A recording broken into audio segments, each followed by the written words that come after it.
welcome once again back to D.A.P. Yeah, 2 shows in a row. We have here now the Councilwoman-At-Large, goes by the name of Denise Wilkerson. Say hi to the people, Denise. Listen, I'm so excited to be on this couch. No you doubt. have no idea. No doubt. It is good to be here and talking with my Jersey City peeps. Word. I'm excited, man. No doubt. We go back like green machines. Yes, way back. Yes, exactly. Yeah, I remember Denise from back in the day. I'm so happy to see that you're doing your thing and you're making it happen in Roselle. That's a blessing. That's a blessing. Thank you so how was your day so far? Oh man, it's exciting.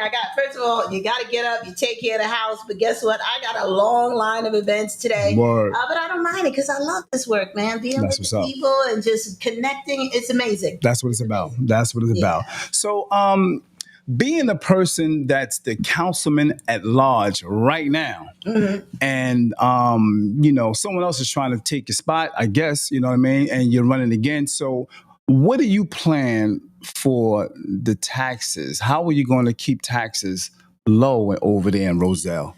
Oh my God, you go with the tough question. Straight to the point. Straight to the point. Listen, he is not giving me any brain cells. We go way back. Straight to the point. But I appreciate that because that is actually very important to a lot of residents. Right. And, we do have a strategy for taxes. Right. I've been in office since 20. For 6 of those years, we have kept the municipal taxes flat. It was very important to do that, too. We were in the middle of a pandemic. We had to do what we had to do, keep people employed, and then to keep the municipal taxes flat. No doubt. But we have a long way to go, and we've got to keep doing it. Roselle taxes have been traditionally high. When I came, in fact, that's why I ran for office, because the taxes were high and we had moved from Jersey City and planted our roots in Roselle. I'm like, look, we're staying here. No doubt. So we're going to do something about it. And so that was one of my commitments in office, was to keep taxes flat. There's a real strategy there. Roselle is such a peculiar kind of town or borough, because we don't have big industry. So here in Jersey City, you'll see you have spaces where there's factories and big commercial buildings. That brings in revenue. Roselle is mostly all houses. Wow. All houses, which mean the burden of those taxes are on residents, which is a little, unfair, but that's how the town is designed.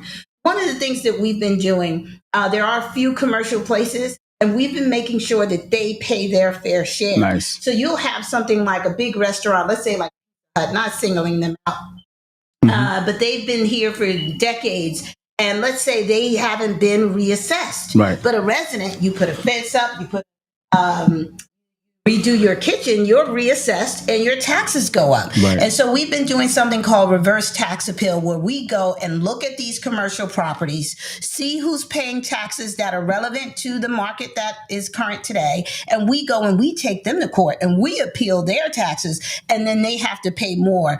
Making sure that everybody is paying their fair share is a real strategy. And we have brought millions back to the borough in assessments because of that reverse tax appeal process. So that's one, going on after those commercial properties, making sure that they pay what they're supposed to pay for.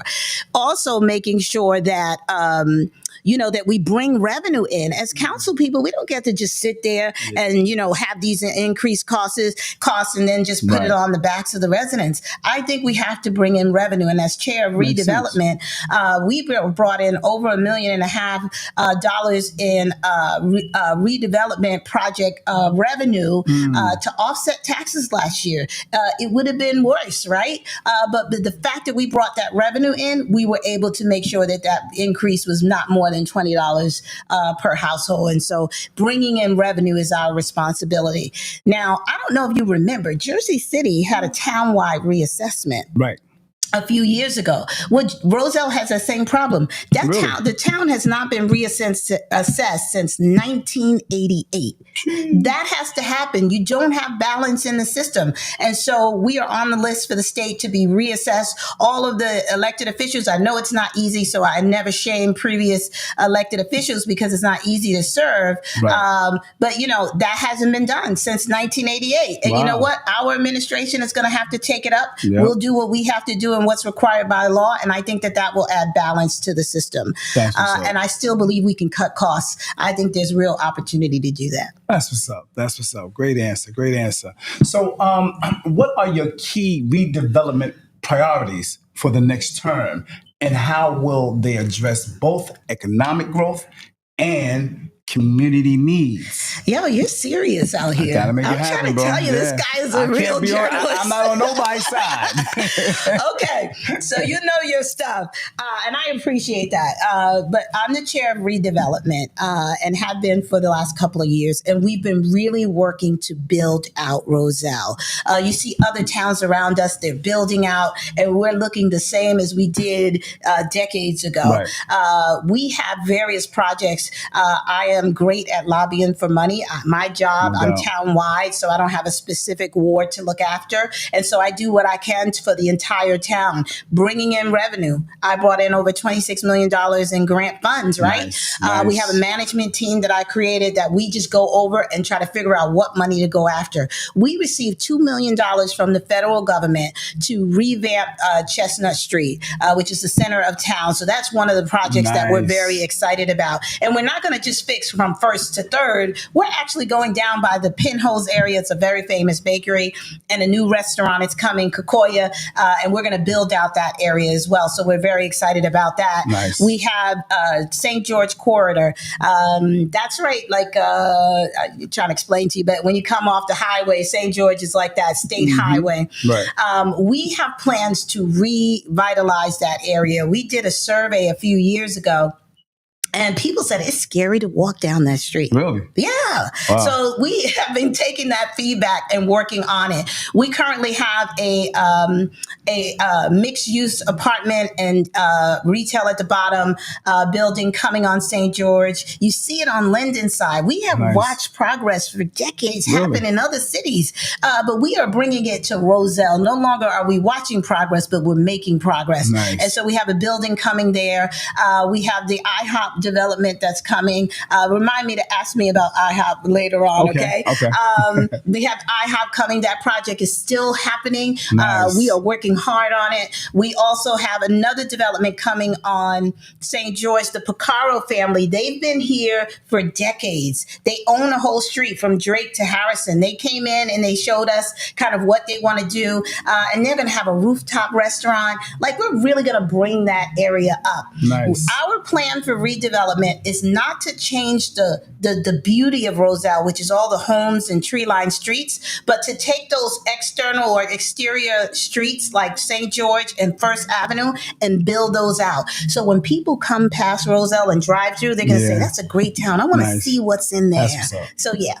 That's what's up. That's what's up. Good answer. Good answer. All right, Liberty Project. The new $17 million library is a significant achievement. What measurable impacts has it had on the community so far? And how will you ensure its long-term success? Yes, we're so excited about that project. It's a $17 million state-of-the-art library project. I started that project with a previous administration, and I stayed the course to see it through. When they left and resigned, my job was to make sure that thing happened. Nice. And so I did everything from like picking with the team of people, the mayor, Councilman Bernier, the president of the library board. It's a team of us. Did everything from picking the carpet out to the bricks so that it matches there's a historical part that we didn't want to tear down. So I wanted to make sure the bricks match closely. And to see that building up is amazing. When I moved to Roselle and dropped my kids to that library, it was a little box and kids were falling out of it. I was like, oh my God, this is crazy. Wow. And so now to see this big building here, it's amazing. Nice. It's a cultural hub. Right. Minority communities like ours, having a library like that says a lot. I always say you can judge a community by the state of its library and how seriously they take the arts. Makes sense. And so this library is amazing. There's major technology. It's not just for kids. You can book a conference room and have a meeting and collaborate with people with screens and do presentations. Nice. It's really a hub for the community culturally. But the other thing is, that we have designed that building in a way that it becomes a hub in the case of a disaster. So, right, we're thinking about not only everyday serving and supporting literally the literacy advancement of our community, but also where we need to gather in case of an emergency. And there's generators, et cetera, on there so that we can have communication if ever there's a disaster. So long-term planning, man. We just opened in November, and the plan is not to have that library just do something for the community today, but for decades to come. We're super excited about it. Was it difficult to get that money for that project? So the original project was $11 million. We got a $5.5 million from the state, and we were going to have to pay the other $5.5 million. So as we sat there with the new mayor at the time, Mayor Shaw, which is the current mayor, we said, there's no technology in here. Yeah. Like, how you going to build a big building? People use their cell phones. Yeah. They got to be able to charge. Right.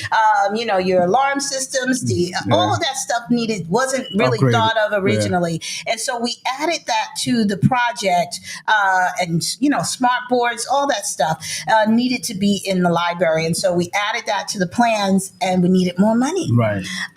And this is where the who's in the seat matters, because we have great relationships. One of the things that I do is spend a lot of time building great relationships from the federal, the state, the county levels. You got to have a serious person in office that understands how to do that. And so I am so appreciative. Our Senate President, Senator Nick Scutari, he made sure that we got another additional, I think, $4 million. Senator Joe Cryan, Assemblywoman Annette Chiano, like they all kind of helped to make sure we got additional state funding. The county gave us money. The county actually helped manage that project with us, the UCIA. We've just been blessed to really have good relationships and people to support. There are some communities that had to shave down their project because they didn't have enough money. So we're lucky. Yeah, that's a blessing, man. That's definitely a blessing. Wow, y'all doing your thing. You're doing your thing. Man. Yeah. That's definitely a blessing. Next question is going to be youth programs. You've expanded youth programs and secured like 100,000 in state funding. What new initiatives are planned to, further support Roselle's young residents? Yeah, this question is interesting because I think you have to admit when what you've tried has not worked. Yeah. Oh, wow. So we actually started for 2 years. We've had programming youth night at our community center. The community center traditionally has been heavily used by our seniors, but we said we're going to make space for our young people to come in and do it. Yeah, okay. So we brought gaming systems. We put a surround sound, made sure that they're able to have movie nights. In addition to the gaming consoles, we put computers in so they could come in and do their homework. And while we do have some regulars that come in, it is by far not enough to serve the entire community of our young people. Right. And they don't necessarily want to be in that space. And so that's why we are actually building a new youth center. Nice. We've got grant dollars. We're building our Roselle Youth Center. It's going to be right by Sylvester Landfill. And I'll talk about that in a bit. But we know we've got to do more for our young people. The fact is, we talked about taxes. Right. Yeah, we can build what the Joneses have, and then you can't afford to be here to see it. Facts. And so we do things with grant dollars as much as we can. We got grant money to build that youth center, and that's what we're going to do. And it's going to be a hub for our young people. So we'll talk more about that maybe in redevelopment. No doubt. Yeah. That's what's up. That's what's up. Mentorship initiatives. Can you share updates on Roselle Women on the Move mentoring program and its impact on young women in the borough? Yeah, you've done your research. Yeah, man. About that? Yeah. You in Jersey City, you know what's going on over there. I'll be talking to a lot of people, man. I'm like, let me see what's going on over there before she come on here. I respect you, my brother. I respect you. Okay, no this doubt. Is serious journalism. Okay, so Roselle Women on the Move is actually an amazing thing. It's really the fabric of how communities work. Right. So a few years ago, I every year I do a annual Women's History Month event. Nice. It's amazing. It's Roselle women with other women coming into the town to help pour into our women. And I mean, women are crying in the room. Wow. Like we're really, it's just not about, oh, I'm great, I got this title, be like me. No, it's like there were times when I didn't think I could make it. I pushed through and here I am. And so it's an amazing event. So the women after one of those events said, look, we want to do stuff in the community. We want to be able to, help young girls too. And so I said, okay, whatever, that's what government about. They say government can't do social work. Yes, we can. And so Roselle Women on the Move was birthed out of that. They've been doing amazing things, mentoring young girls. We took, God bless Congressman Payne. He was a great friend of mine, as well as my congressman. We took the young girls to Washington, D.C. Nice. We've connected young girls who were artists to actual painters and made sure that they learn the craft. Yeah. We have speakers coming in to mentor them. It's an amazing thing, and I'm very proud of the women who actually volunteered. But I do want to say one thing, okay? People do a lot of talking. Come on, and, man. This is where communities like ours, when the negativity and all that negative talk really hurts us. I remember when we took the girls to Washington, D.C., you know what they said? What they say? I was raising funds because if you do business in my town, you need to support this town. Right? So I go to anyone who's doing business with the borough, you should be donating. You should be donating to organizations, doing whatever you can, right? So we went and we got sponsors for the trip. Got it. They said that I had people pay for me for a personal trip to Washington, D.C. When there's pictures everywhere of Congressman Payne, who personally toured us around the house, mentioned us on the floor of the house, Roselle Women on the Move. It was an amazing experience. He did not come and be like this congressman. He sat with our babies. He really spent time with us the entire day. And for your community to turn that into something ugly is ridiculous. I want our community to realize that negative talk is just crap. You got to stay away from it. There are amazing things happening in Roselle, and Roselle Women on the Move is one of those things, and I am so proud of that. It's a borough initiative. It's a borough group, and we're just really happy of the work you do. Thank all of you ladies for everything that you do. That's what's up. That's the blessing. That's the blessing. Wow, that's deep. It's amazing how rumors can get more attention than the positives. So that's weird. Gotta be smart. Yep, exactly. Political landscape and leadership. Primary challenge. You're facing a primary challenge from councilmen, from other people, and you're facing you're challenging other how can I say? Yeah, there's competition on the ground. Competition. It's competition. Competition. So, how do you differentiate your leadership and vision for Roselle, in this context? Okay, so the person who's running against me, they've been on the council the same exact time that I have since 2018. They think, I think recently she said she was on the council for 10 years, but it's actually 7 years we've been on there. And you can look at the body of work. My work speaks for me. The amount that I do, how much that I've put in place here in this borough, everything from bringing in grant dollars to working on this library project to, really trying to build Roselle up is what we're working on. Right now, we just built I remember when I was first walking and a resident told me, she said, listen, you guys do nothing for people with special needs. We come to your events and we sit on the side with our wheelchair and guess what? We feel excluded. And so we made a real initiative. I talked to the mayor about it. He created a multicultural diversity and inclusion committee committee, and we took a real effort to actually pay more attention to those members in the community with different abilities. Right. Not only do we have events specifically for them, but we make sure we cater to them for other events. Right. We are now building with grant dollars a $1 million special needs park that will go live at the end of the month. Okay. We are super excited. We're doing the work. So if you look at my body of work, I think the choice is clear. Wow. So we'll just say that. But I stand on my work. I'm proud of what I've done for Roselle. And I know I have the heart and the passion to do it. And I'll keep doing it because I love this work. I love my community. And we've got more work to do. That's what's up. All right. All right. So party unity. Given the internal divisions within the local Democratic Party, how do you plan to foster unity and collaboration moving forward? I think I want to say this because I think this works even here in Jersey City. And the problem exists here. When you have that, the chaos and the lack of teamwork, and we're infighting in the party, guess what? It becomes a distraction. It keeps you from really having momentum. And so it's not good and healthy for us. We recently, our Democratic Party is fractured in Roselle. And we just recently lost a seat to state representation. We don't have any representation on the county level. Right. We don't have any representation on the state level.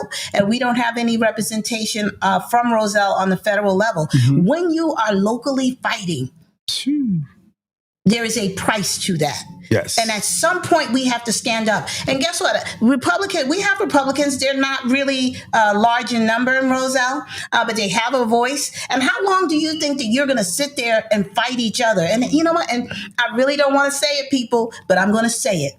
A lot of times it's us fighting us. Ooh. And it doesn't really help. It doesn't really work. If we could all focus on the work we've got to do, it's all about personalities, who doesn't like who, Egos. who thinks, exactly. Yeah. And so that's what happens and keeps us from working together. And it really is a disservice to the community. It's a disservice to the Democrats that actually believe in us and voted for us to be on that Democratic Party. I'm a member of the Democratic Party. It's fractured. We lost all our seats. There's a real problem there. And I think even nationally, we got all these people running for governor. It's time for people to start standing behind someone so we can win this state house. Because guess what? It's going to be a problem if it turns over. And so Democratic Party, we got to get it together. We can't keep fighting. We have got to get it together. Wow, you on fire this morning. Listen, we got to tell it like it is. Morning, noon, or night. Wow, Mr. Wilkerson over here keeping it real. No, you got me on the hot seat. That's what's up. You asked me, I'm going to tell you now. I know that's right. So now, let me say, what continues to motivate you to serve Roselle? You seem very motivated. You're energetic about it, and you standing 10 toes down. You're standing on business. And how have your personal experiences shaped your approach to governance? I think, God really prepares you for a position. Right. You know what I mean? And so as I was going through my life, I never knew that, some of those things were not so good. And so you didn't really realize, you're like, God, why? Why me? Yeah, why me? But it's to prepare you for a greater role. And so I do believe, my brother Rob, he was killed by gun violence. I support, Pamela Johnson and her work in the anti-violence field. It gave me a space to give back. But now as the councilwoman, I realized that the policing is important and the kind of policing we have. One of the things that I love about our police is that we don't have a situation where our police are aggressive with our minority community members. They really do care about the community. We have strategies for dealing with people with mental illness. Right. You read it all the time. Someone gets shot because they're answering the door or the family called for help. and then they get shot. Right. So just understanding all of those experiences, and as a Black woman in a community with police that wasn't always nice, I'm ready to make sure that the police that we do have is one that respects the community and serves and understands the service part of the job. Facts. The other thing is that I'm poor. I know that's right. Let's keep it real. Like, I'm not the girl running around with red bottom shoes and Louis Vuitton pocketbooks. I know what it is for your house to struggle. Right. So when I get on that day, it's my job is to try to keep that burden off of you as much as possible. I've seen what redevelopment looks like in a town.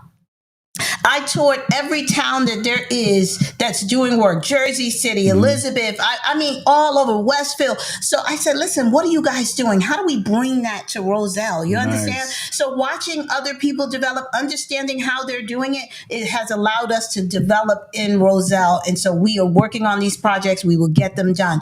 Everything that you do becomes a point or experience that you can build on. And I thank God that I have many experiences, even in business. I was a top African-American executive in my organization, the director of e-commerce, traveled the world, had to be in situations, London, India, just various places. I thank God for that. But it taught me to respect the differences of others. How to interact with other cultures, how to respect their culture, how to really find common ground to work on and build together. And I think in a diverse place like Roselle, that actually matters and helps. Definitely. Wow. Nice.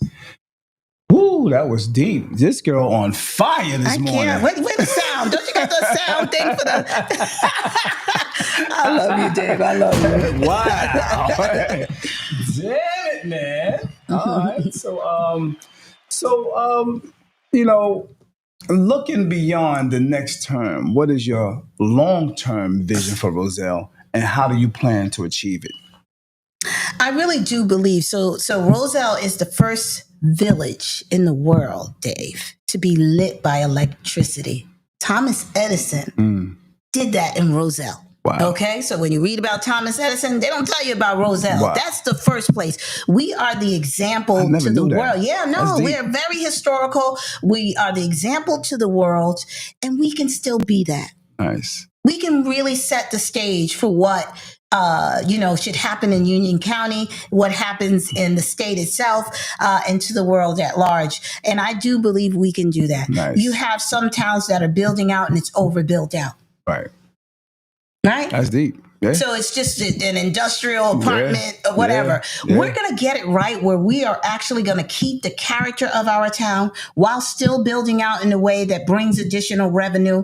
The goal for me in the next term is to make sure service is premium that we deliver to the residents. I get calls all the time where there's someone who says they applied for a permit, they haven't gotten anything back in weeks. It shouldn't take that long. There's technology in place. So right now we're implementing across all of our departments a system called SDL, Spatial Data Logic, and that's going to give us the ability to know when the tickets come in, who's touching them, how fast are they being responded to, and really see where those service gaps are. And then guess what? We're going to improve them. We're going to close them out. We're going to make it better. And that really is the strategy long term. I think residents, when I got to pay their tax, I just want to have good service. No doubt. And so we're working on that, and we're going to get it done. That's what's up. Well, why you? Why should I vote for you? Why should the residents vote for Denise? Why you out of all people? Why should they vote for you again? It's one of those things that you don't want to necessarily kind of boast about, right? But I do thank God for the work. I thank God that I was able to actually deliver. There's a lot of initiatives that I have delivered. I show up for our residents. Come on. I'm at King Yetters. They call me the funeral and banquet councilwoman. Wow. But I do go to these events because I do believe that, I know what grief is like. I've lost in the last couple of years so many people, my dad, my mom, my mother-in-law, just died last year, Maddie Stevens. She's from Jersey City. And we've seen that grief. So when people they lose their loved one, man, and the town act like they don't even care. Yeah. You know, that's not good. And so I do try to go to a lot of them and make sure we honor the life of our residents. But I'm there for this community because I want to be. Not because it's election time. And I think people see, and I went to a door the other day and the lady said, you know what? I'm voting for you because you're always there. You're always there. Everything that the borough has, you're there. You're there from beginning to end. You don't leave. When I go to a church, I don't go to the church, speak, and then leave. Nope. I have service. We praising the Lord today. Right. You understand? And so people see that. I think right now we have people. That's interesting. People in the landscape. There's an array of people running for office, right? Yeah. My seat, other seats. All of a sudden you see them. They're at events, they're taking pictures. The same pictures that they complain that I take, say that I'm promotional. No, I spread good joy because guess what? People should know that giving and caring and being in your community is cool. Yes. And if they see it, maybe they'll do it. But they're doing it now, posting the pictures that they complained about so much because they want your seat. They want your vote. Right. They're only here. And then guess what? They go away afterwards. I'm here. I've been here. I'm going to be here for the long haul. Vote for someone who's going to stay here. Yes, I've had opportunities to run for higher office, but there's work to finish here in Roselle. I am not going to bail out on you. So many people have left us. Previous mayors resigned. Wow. I'm not resigning until the job is done. I'm going to be here until we get this work done. Roselle deserves better, and I'm going to be a part of that movement to get it done. So vote for me. I'm going to be on column 2E on the ballot, but vote for me because I am going to be here for the long haul. I'm not bailing on you, Roselle. I'll be here. That's what's up. That's what's up. So how can residents best share their concerns and ideas with you? And how do you incorporate community feedback into your decision-making process? Oh, that's a good question. So yes, the best way to get to me and to really give me your ideas, I literally take ideas all day. Some of the cool stuff I do, you know, it's not me. It's a resident came to me and said they wanted to do something. Word. I'm going to give you a human moment that happened. We were at an event, an entrepreneur showcase. So I do every year a showcase for local businesses that can't have storefronts. And we really just allow them to take over the Borough Hall parking lot and display their products and sell. We don't charge them. You're a Roselle resident, you do not get charged for your vendor table. Oh, okay. Just let people know you're here. Yeah. And so it's an amazing event. They do a commercial for TV and we play it. And then I was there at the event and there was a woman. We were talking about domestic violence, and I'm a domestic violence survivor, conqueror. That's how we're going to think about it. And she was too. And we were having a conversation, and she said, "Well, you guys should really do something about it. No one even talks about it." And I said, "Listen, I can do it, but I need you to work with me on it. So at the end of the day, guess what? You can give me an idea, but I'm expecting you to work with me on it." Come on. And we put together a domestic violence forum dinner, and we actually had amazing women at the table, not only talking about their experiences, but talking about things we can do to help other women and men that are experiencing domestic violence. So you give me your ideas. Let's have a conversation. Call me, email me. But I like conversation. I'm a talker. So just call me and let's talk about what the idea is, what we need to do for the borough, and then we can get it done. It's easy. It doesn't take a lot to get things done. So please contact me. I'm open to that. Residents, we also do surveys. We did a survey years ago to see what people wanted to see in town. That's how we knew St. George was scary, because that's what the people said. That's why we're working on it. We have a survey going right now for local businesses to see what people want to see in town. So that we could bring those businesses to town. So we do surveys, etc. But a phone call always works. I have an office in the borough. Come on in and sit down. Let's talk about it. No doubt. Any last words you want to give to the people in Roselle about Denise Wilkerson? Any last words? Yeah. I think I just want to share a little bit of my heart. That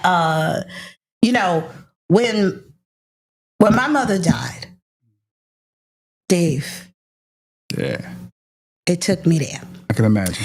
And I can imagine. I really was like, when your mother died, you question everything. You like, should I even be doing this? Is it even work? And at the time, they were. I was in the election for the Democratic chair, and they knew my mother died. They sent a letter the day of my mother's funeral. A letter was in my mailbox that said, "Listen, we doing this meeting." They used that period to come after me. You understand what I'm saying? That's how dirty doggy dog it gets. And so I really was like, "Is it even worth all of this?" You felt like giving up? Yeah, I did. Yeah, I did. What made you stand 10 toes down? Don't make me cry about this. Hey, man, that's deep. That's deep, man. What made me stay is because this is the work that I'm assigned to do, man. Come on, man. I'm assigned by God for this. My mother was so proud of me for this work. My grandmother used to give in her community through the church. My mother gave in this community. She had a lot of buildings and provided low income housing. She helped many businesses with storefronts they would have never been able to afford. And so I remember my mother saying to me, she said, with the rents, she would never charge, or when people couldn't go for the rent, they couldn't pay their rent. She said, give them time. Yeah. Everybody needs a little chance. And she would they would actually pay their rent, months later, piece. Remember the sweet shop back in the day? I think we lived in one of your apartments. Yeah, on Dwight Street. You did. We lived on one of your mother's buildings, and she was always kind. No, just amazing. So this is where all this comes from. This is what it is. This is what it is. And so, families used to come to the store, and they would just they didn't pay. They would write their name down. It was called, what did they used to do? They called it credit. Yes, you had your little credit line at the store. Exactly. Right, the corner store, when no one else gave you credit, you would come to the sweet shop and get it. But the reason I decided to stay, I'm telling you, that hit me so hard. I was not prepared. Even though she was sick, I was not prepared. Right. And so I decided to stay because that's who we are. Yeah. That's what my mother designed me to be. Yeah. And she ain't never been a quitter. Nope. She ain't never been a quitter. And so I didn't quit. I'm here because I want to be. I'm here because I love what I do. I'm here because I love my folks here in Roselle, and they deserve better. Who else is going to fight? Who else is going to stand up to the people? Let me tell you something. I don't answer to anyone outside of Roselle. Come on, man. And if they don't come with something good for Roselle, I don't care. It's federal, state, county government. Then we can't play. Guess what? If it ain't benefiting Roselle, guess what? But guess what? I'm lucky that we have great relationships and they do come to help Roselle. But at the end of the day, I'm here for the people of Roselle. I love you guys so much. I love the borough. I've moved my family there, and we love it, and we're going to fight for it. And that's why I'm still here. Well, thank you so much. You made me cry, Dave. Oh, man. That's what it's all about. I wanted to keep it real, you know what I mean? And you kept it real, man. So I appreciate you accepting the invitation to come on that, man. Listen, let me tell you something. This couch is something else, man. You guys got to get down here. I love it. Thank you so much. I'm so proud of you. Thank you. And what you do. So you do it. You were up last night. You were out doing stuff. Yeah. You have so many business entrepreneurial moves that, you really should be teaching people about it. Because I watch you and I'm proud of it. And then being able to give people a voice through this show, that's what it's about, is amazing. Yeah. And so I'm so proud of you too, my brother. Okay? Thank you so much. Much love and respect. Yes. Thank you. I would love to have you back, especially if you win. On the other side of victory. Yes, that is. On the other side of victory. No doubt. Much love. Denise Wilkerson, y'all. Much love and respect. Thank you. Peace and blessings. Good.